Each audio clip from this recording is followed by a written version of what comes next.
میرے نبی کی شان آپ کو بتاؤں. میرے نبی تو میرے نبی ہے.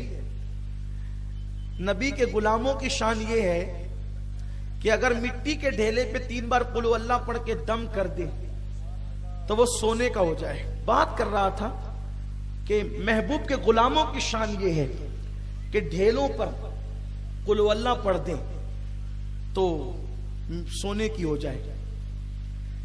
ایک مرتبہ ایک عورت آئی بابا فرید الدین گنج شکر کے پاس اور آنے کی بات کہا بابا صاحب میری بیٹی کی شادی ہے, بیٹیاں کی شادی کرنا ہے تو انتظام نہیں ہے. میرے آپ جیسا بابا ہوتا تو کہتا جا بیٹی اللہ غیب سے اسباب پیدا کر دے. اب سب کچھ تو ہمارے پاس دعا ہی رہ گئی ہے نا, کوشش تو ہم کرتے نہیں ہیں. حالانکہ صرف دعاؤں سے کام نہیں ہوتا. بزرگوں نے بتایا کہ کچھ بھی تو آپ کریں نا. آپ سب کو کہتے ہیں چندہ دو, ذرا کبھی آپ بھی دیا کریں. آپ سب سے کہتے ہیں غریبوں کی مدد کریں, تھوڑا آپ بھی کر دیا کریں. تو ایسا نہیں ہے کہ سب دعا سے کام چلے گا, نہیں, کچھ ذرا آپ بھی اپنی جیب خالی کریں کیونکہ جنت میں آپ کو بھی جانا ہے. صرف لینا سنت نہیں ہے, دینا بھی سنت ہے.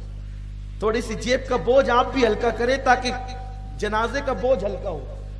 جیب کا بوجھ ہلکا کرو تاکہ جنازے کا بوجھ ہلکا ہو, ورنہ یہی جیب کا بوجھ بڑھا رہے ہو تو جنازے کا بوجھ بھی ذرا بڑھے گا. ان پہ رحم کرو جو اٹھا کر لے جائیں گے, اور سب کا لے لے کر کے جو کھا رہے ہو نا, یہ اچھی بات نہیں ہے.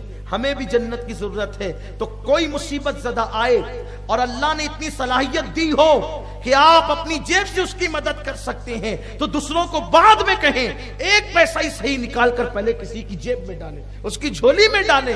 ہم سب یہ اپنی فکر بنائیں, صرف دعاؤں سے کام نہیں چلتا. بابا فرید کی عورت آئی, آنے کے بعد کہتی بابا صاحب میری بیٹی کی شادی ہے. بابا فرید الدین گنج شکر ان دنوں ایک درخت کے نیچے رہتے تھے.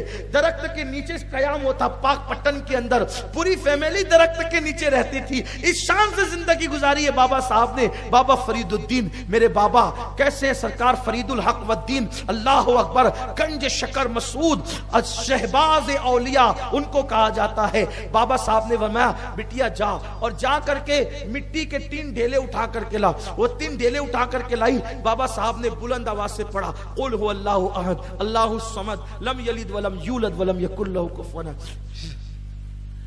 اور اس کو پھونک کر کے کہا چھپا, جلدی چھپا. اس نے دوپٹے میں چھپایا, کہا گھر جا کے دیکھنا. جیسی گھر جا کر کے دیکھا وہ سونے کے ہو گئے.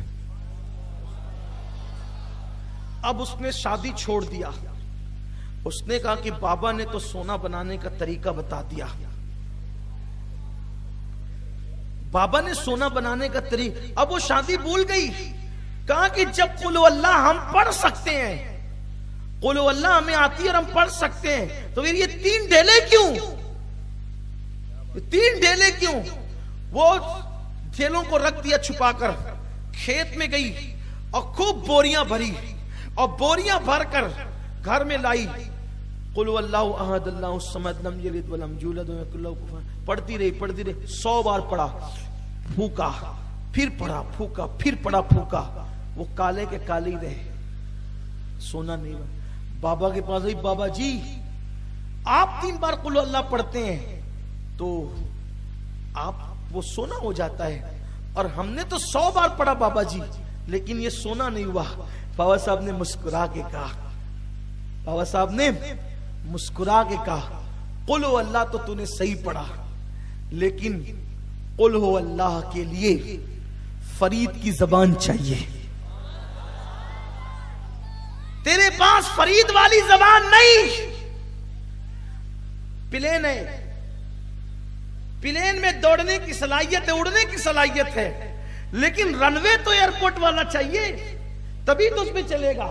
آپ جو ہے رن وے نہ بنائے, نہیں ہم تو فلائٹ لے کر کے آئے ہیں, اور اس کے بعد جو ہے وہ آپ جھوڑگا کے کھیت میں اس کو چلائیں تو بتائیے وہ فلائٹ چلے گا, اڑے گا؟ نہیں. اس میں فلائٹ کا کوئی قصور تھوڑی ہے, بلکہ قصور تو وہ زمین کا ہے. رن وے چاہیے. اچھا رن وے ہے, ایئرپورٹ ہے, لیکن آپ کے پاس فلائٹ ہی نہیں ہے اصلی, اور آپ نقلی فلائٹ لے کر کے آئے ہیں, اس کو اڑا رہے ہیں, وہ اڑنے کے لیے تیار نہیں. تو یاد رکھیے جب رن وے ملتا ہے ایئرپورٹ جیسا اور فلائٹ اصلی ہوتا ہے, تب اس پر فلائٹ اڑتی ہے.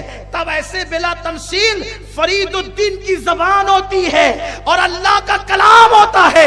مردوں پہ پڑھو تو مردے زندہ ہوتے ہیں, مٹی پہ پڑھو تو وہ سونے کا بن جاتے ہیں. اللہ اکبر. آج بھی مسلمان قل هو اللہ پڑھ کر اپنی غربت کو دور کر سکتے ہیں, لیکن فرید الدین جیسی زبان تو لائے. وہ زبان جس پہ غیبت نہ ہو, وہ زبان جس پہ چگلی نہ ہو, وہ زبان جس پہ حرام لقمہ نہ ہو, وہ زبان جس پہ گانے نہ ہو, وہ زبان جس پہ غزلیں نہ ہو, وہ زبان جس نے کسی کو گالی نہ دی ہو, وہ زبان جس نے کسی کا دل نہ دکھایا ہو.